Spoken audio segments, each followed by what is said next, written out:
16세기 스페인에서 살았던 아빌라의 테레사라고 하는 분이 있습니다. 그녀는 마틴 루터의 종교개혁 직후에 스페인에서 수도원 개혁에 헌신했던 여성 지도자입니다. 비록 루터가 추진한 개혁교회로 들어오지는 않았지만 가톨릭 교회 안에 머물면서 수도원의 개혁만이 세상의 희망이라고 믿고 수도원 개혁에 헌신했던 사람이죠. 그녀의 아버지는 엄격하고 경건한 사람이었습니다. 그런데 어머니는 연애소설을 탐독하는 등 신앙적인 삶에는 별로 관심이 없었습니다. 그런 어머니의 영향으로 테레사의 10대 청소년 시절은 이성관계와 사치, 변덕과 반항으로 뒤엉킨 시절이었습니다. 아버지에 의해서 수녀원으로 보내진 그녀는 수녀원에서 하나님을 조금씩 알아가고 하나님의 사랑을 경험하면서 결혼을 포기하고 평생 수녀가 되어 살기로 결심합니다. 그러나 당시 수녀원은 너무나 세속화되어 있었습니다. 하나님께 헌신하겠다고 서원한 수많은 수녀들은 수녀원 안에 머물면서 경건과 기도에 힘쓰기보다는 수녀원 밖에서 더 많은 시간을 보내기 일쑤였습니다. 그러니까 세상의 다른 여인들처럼 머리에 쓰는 베일을 어떻게 하면 예쁘게 쓸 수 있는지 거기에 골몰했고, 좀 더 매력적으로 보이려고 보석으로 된 예쁜 장신구를 착용하는 데에만 관심을 쏟았습니다. 그러니까 수녀들은 경건한 삶을 추구하기보다는 돈을 통해서 신망과 인기를 얻으려고 했습니다. 수녀원의 접견소에는 세속화되어 버린 수녀들을 만나기 위해서 방문자들이 줄을 섰고, 젊은 남성들이 참가한 파티가 자주 열리곤 했습니다. 그런 모습에 염증을 느낀 테레사는 수도원 개혁을 추진합니다. 그러니까 모든 개혁자들이 그런 것처럼 그녀 역시 많은 핍박과 어려움을 겪어야 했고, 교회 지도자들에게서조차 많은 오해를 받기도 했습니다. 그러나 그녀는 결코 미소를 잃지 않았고, 어떤 경우에도 세 가지 일, 기도하는 일, 시를 쓰는 일, 그리고 찬송하는 일을 쉬지 않았습니다. 그녀가 썼다고 하는 시 한 편을 소개하려고 합니다. 어느 것에도 마음 흔들리지 마라. 무엇에든 걱정하지 마라. 모든 것은 헛되이 지나가니 하나님은 결코 변치 않으시나니 인내함으로 모든 것에 이르라. 하나님을 지닌 자 부족함이 없으리로다. 오직 하나님으로 만족하리로다. 이 시는 수많은 그리스도인들에게 애송되었고, 특별히 수도자들에게는 최고의 갈망이면서 기도의 제목이 되었습니다. 오직 하나님으로 만족합니다. 이것보다 더 멋진 신앙 고백은 없을 것입니다. 오직 하나님으로 만족합니다. 이것보다 더 아름다운 기도도 없을 것입니다. 그렇다면 지금 성도님들은 하나님만으로 만족하십니까? 하나님만 계시다면 내 삶에 부족함이 없다고 고백할 수 있습니까? 여호와는 나의 목자시니 내게 부족함이 없으리로다. 이 고백이 우리의 고백이 되기를 바랍니다.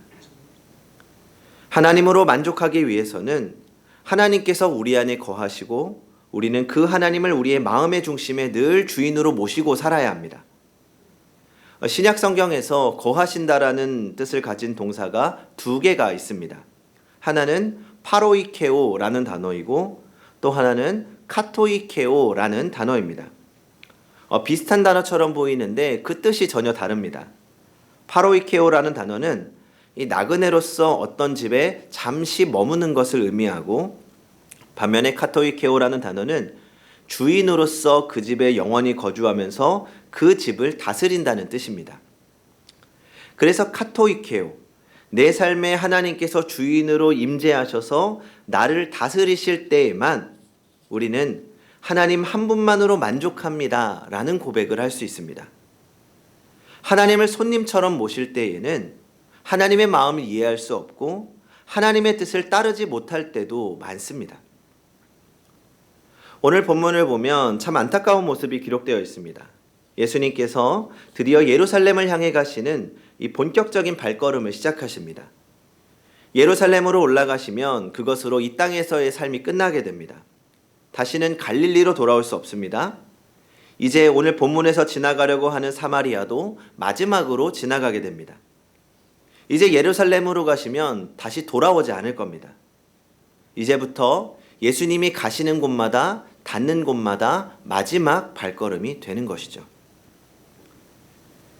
예수님은 마지막 발걸음 중에 사마리아의 한 마을에 들어가고 싶어 하셨습니다. 그래서 제자들 가운데 몇 명을 먼저 그 마을로 보내십니다. 제자들을 통해서 예루살렘으로 올라가는 길에 잠시 마을에 머물고 싶다는 뜻을 전하십니다.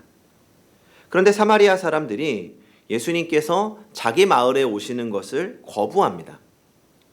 사마리아 사람들은 왜 예수님이 머무시는 것을 거부했을까요? 우리가 잘 알고 있는 것처럼 유대인들과 사마리아인들은 오래전부터 사이가 좋지 않았습니다. 거의 원수처럼 지냈죠. 그 이유는 열왕기하 17장에 잘 나와 있는데 아수르가 북이스라엘을 멸망시킨 이후에 이스라엘 이방 사람들을 강제로 사마리아에 이주시켜 버립니다. 그래서 이미 사마리아에서 살고 있던 유대인들과 강제로 이주해온 이방인들이 결혼을 하게 됩니다.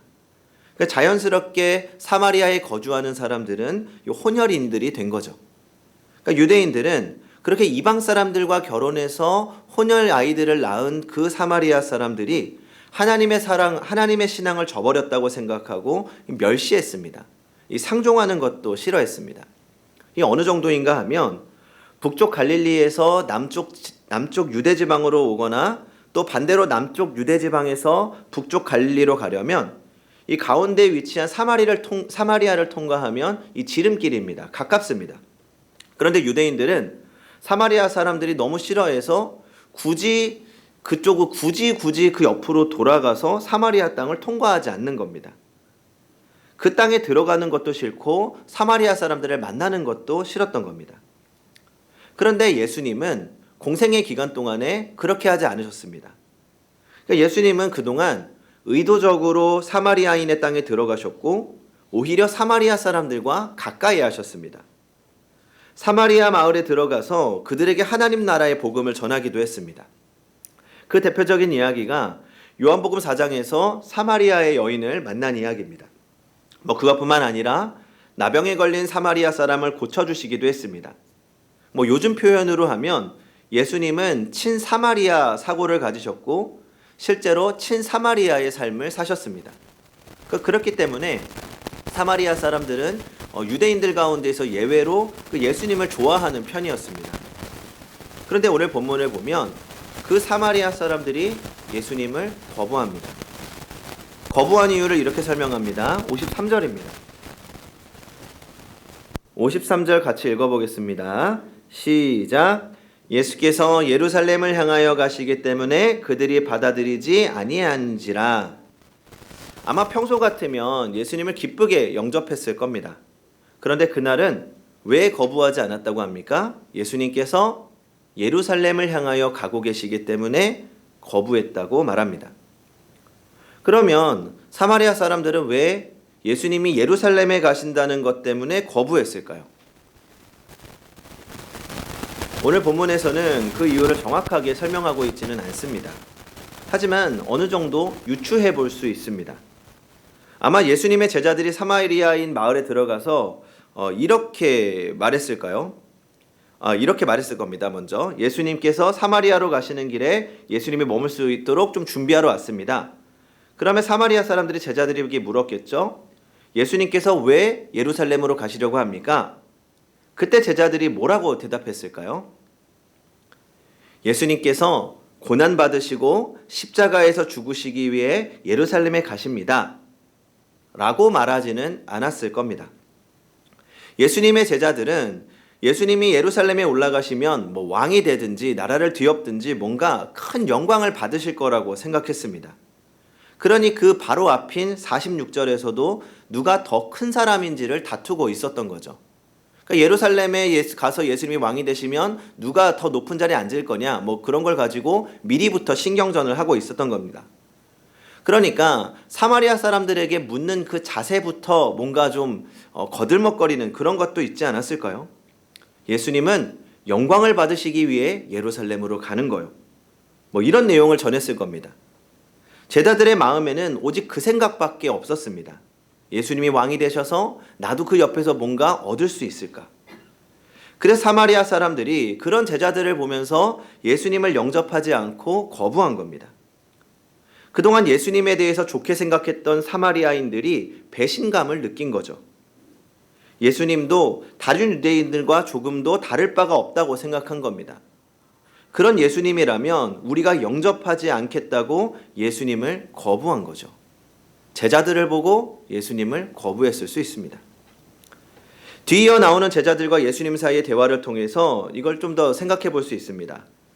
사마리아 사람들이 예수님을 받아들이지 않았다는 이야기를 듣고 야고보와 요한이 대단히 화가 났습니다. 그래서 뭐라고 합니까? 하늘에서 불을 내려 저 사마리아 마을을 멸해버렸으면 좋겠다라고 말합니다. 굉장한 권위의식을 가지고 있는 것을 볼 수 있죠.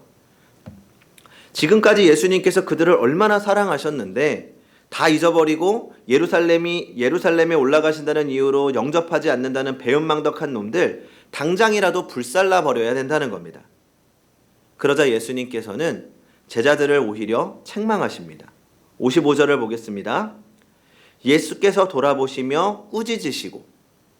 근데 어떤 고대 사본에는 55절이 제자들을 꾸짖으셨다라는 말로 끝나지 않습니다. 그러니까 너희가 무슨 정신으로 그렇게 말하는지 모르겠구나. 인자는 사람의 생명을 구원하러 왔지 멸하러 온 것이 아니다 라는 말씀이 이어서 나온다고 합니다. 예수님께서 자신을 거부한 그 사마리아 사람들을 여전히 사랑한다는 말씀입니다. 그들에게도 하늘의 복음과 생명을 주시기를 원하십니다. 만약 예수님이 가시는 길을 이해하지 못해서 예수님을 영접하지 않는다는 이유로 그들을 멸해야 한다면 제자들 먼저 버림받아야 합니다. 제자들은 십자가가 코앞에 다가와 있는데도 서로 높은 자리를 차지하기 위해서 다리 다툼을 하고 있었을 뿐만 아니라 정작 예수님이 십자가에 달렸을 때는 다 도망가 버렸습니다. 그런데 예수님께서는 사마리아 사람들도 그렇거니와 제자들 또한 버리지 않으셨습니다.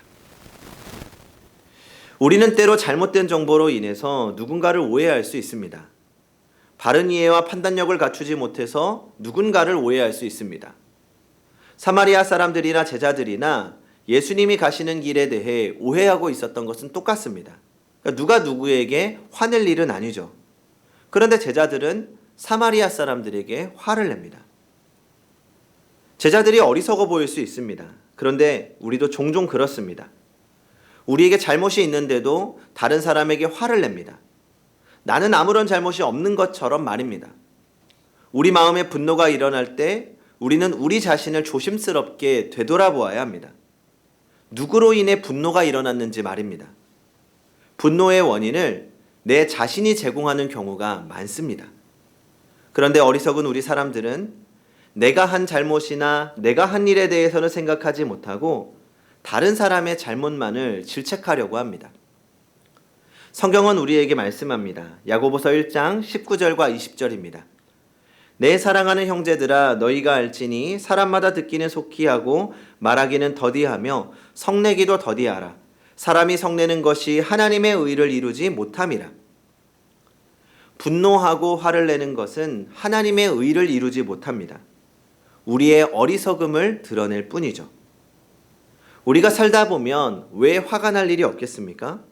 하지만 조금만 참아보면 화낼 일이 아니라는 사실을 알게 됩니다. 이런 이야기가 있습니다. 부부싸움을 심하게 하던 어떤 부부가 정신과 의사를 찾아갔습니다. 상담을 통해 자초지종을 다 듣고 난 의사는 이 부부에게 처방을 내려주었습니다. 물약이 든 큰 통을 하나 주면서 만약 화가 치솟거든 이 물약을 3숟가락씩 드십시오. 그리고 반드시 3분 동안 입안에 머금은 후에 삼켜야 합니다. 그러면 효과를 볼 겁니다. 부부는 의사 말대로 화가 나면 물약을 입에 넣고 3분을 기다린 후에 삼켰습니다. 그런데 정말 신기하게도 분노가 치밀어 올랐던 마음이 가라앉았습니다. 얼마 후에 약이 다 떨어지자 부부는 다시 의사를 찾아가 약을 좀 더 달라고 말합니다. 그러자 의사가 이렇게 대답합니다. 사실 그 약은 설탕물입니다. 부부싸움을 안 하게 된 것은 그 물이 효과가 있어서가 아니라 그것을 머금고 3분을 기다리는 동안 분노가 가라앉았기 때문입니다. 또 하나 생각해 보겠습니다. 사마리아 사람들이 무엇 때문에 예수님을 영접하지 않았다고 했습니까? 예수님께서 예루살렘으로 가신다고 했던 것 때문입니다. 그들이 오해를 하든 안 하든, 그들이 좋아하든 싫어하든 예수님께서는 예루살렘으로 가셔야 합니다. 그 길이 예수님이 가셔야 하는 메시아의 길이기 때문이죠. 그런데 사마리아 사람들은 잘못된 정보를 듣고 자기들의 생각과 너무 다르다고 예수님을 배척하고 말았습니다. 우리도 종종 그렇지 않습니까? 다른 사람에게 분노하는 이유가 바로 그것입니다. 내 생각과 다르다는 것이죠. 내가 내 생각만으로 다른 사람을 판단하면 그를 이해할 수 없을 뿐만 아니라 우리 마음에 자주 분노가 일어납니다. 예수님이 가셔야 하는 길이 있습니다. 그런데 내가 그 길이 잘못되었다고 판단해 버립니다. 여기에서 사마리아 사람들의 생각이 뒤틀려지고 말았습니다. 다른 사람을 너무 쉽게 판단해서는 안 됩니다. 내 기준의 잣대만을 가지고 다른 사람을 판단해서는 안 됩니다. 그러면 우리 마음에 분노만 일어날 뿐입니다. 잘못 판단한 자신은 아무 잘못이 없는 것처럼 생각합니다. 그런데 오늘 본문에서 예수님은 어떻게 하십니까? 자신을 받아들이지 않는 사마리아 사람들에게 화를 내지 않으셨습니다. 그리고는 다른 마을로 돌아서 예루살렘으로 가십니다. 받아들이지 않겠다는 사마리아 사람들에게 화를 내거나 고집을 부리지도 않으십니다. 그저 조용히 묵묵히 주님이 가셔야 할 길을 걸어가셨습니다. 바로 십자가의 길 말입니다. 지금은 사순절 기간입니다. 주님의 십자가를 묵상하는 기간입니다. 그리고 그 십자가를 묵상하는 것이 끝이 아니라 그 십자가를 따라가는 것, 그것이 우리의 할 일입니다. 주님은 모든 오해와 핍박 속에서도 묵묵히 주님의 길을 가셨습니다. 이 사순절 기간 누구의 뒤를 쫓고 있습니까? 내 생각과 다르다고 주님을 배척해버린 사마리아 사람들의 모습을 우리가 닮아서는 안 됩니다. 자신들이 화낼 일도 아닌데 화를 냈던 제자들의 모습을 닮아서도 안 됩니다. 우리가 닮고 배워야 할 분은 오직 예수님이십니다. 묵묵히 참고 끝까지 십자가의 길을 가신 주님을 따르는 것이 오늘 우리의 신앙이어야 합니다. 몬테나에 사는 한 남자가 있었습니다. 하루는 러시모어 산 부근 블랙힐스라는 곳에서 이 자동차를 운전하고 집으로 가고 있었습니다. 그런데 심한 눈보라가 몰아쳐서 정말 한 치 앞도 분간할 수 없을 지경이 되었습니다. 지리를 잘 알지 못하는 곳에서 방향 감각을 잃고 한참을 헤매다가 눈을 치우고 있는 제설차를 만나게 되었습니다. 그는 제설차를 보고 마음이 놓였습니다. 이 차 뒤만 따라가면 길을 잃지 않겠구나. 그렇게 생각하고는 제설차 뒤를 바짝 따라갔습니다. 그렇게 몇 시간이 흘렀습니다. 그런데 여전히 어디가 어딘지 모르겠는 겁니다. 한참 지나서 제설차가 멈춰서더니 그 남자에게 다가와 물었습니다. 도대체 어디로 가시려고 하는 겁니까? 몬테나가 집인데 몬테나에 가려고 합니다. 그러자 제설차 기사가 어이없다는 듯이 대답합니다. 아니, 어느 세월에 몬테나에 가겠습니까? 나는 지금 주차장에 눈을 치우고 있는 중입니다. 제설차는 아주 넓은 주차장을 빙빙 돌면서 눈을 치우고 있었고, 이 남자는 제설차 뒤에서 주차장만 몇 시간 동안 맴돌았던 것입니다. 성도 여러분, 우리가 누구를 따라가느냐가 굉장히 중요합니다.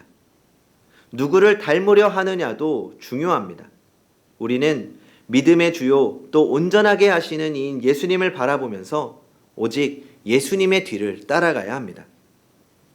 단순히 마음 먹는다고 따라갈 수 있는 건 아닙니다. 카토이케오, 주님을 마음의 주인으로 모실 때 우리는 주님을 온전히 이해하게 될 것이고 우리는 주님을 따라갈 수 있게 될 것입니다. 그렇게 주님을 내 삶의 주인으로 모시고 오직 십자가를 바라보며 묵묵히 따라가는 주님 성도님들이 되시기 바랍니다. 기도하겠습니다.